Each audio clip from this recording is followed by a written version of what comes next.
Sir, just to inspire the other Filipino farmer no, Oo. na gustong pumasok sa ganito, Oo. doon sa first 10,000 mo ng mga sisiw, magkano kinita mo doon? Eh kung 50 pesos, di kalating milyon. Ito kasing negosyo natin, napakaganda talaga nito sa mga naghahanap ng mapagkakakitaan. Ngayon ko lang mo sasabihin. 11 years old kasi ako nung naulila ako sa ama. So yung typical na nung buhay yung daddy ko, lahat talaga binibigay niya, ini-spoiled, kumbaga spoiled ako. Opo. Hanggang nung biglang namatay siya, eh, syempre siya yung breadwinner. So biglang hindi namin alam kung saan kami kukuha ng pagkain. Hanggang sa dumating yung point na nagtatambay-tambay ako. Mindset lang yan eh. So yung mga ganon, basta importante pag nadapa ka, bumangon ka. Pero sa case ko naman, wala akong puhunan, hindi ko pa alam nung mga panahon kung ano yung gagawin. Opo. So kung siguro kung hindi ako nanood nung ating alamin noon, Opo.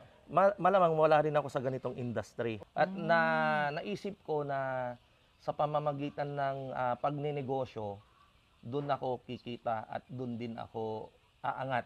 So kako, ang hinahanap ko kasi sa ngayon, yung pagkakakitaan ng araw-araw. Tuloy-tuloy. Daily income. Tuloy-tuloy. Nag-start ako ng 10,000 head. Okay. And the rest is History. history.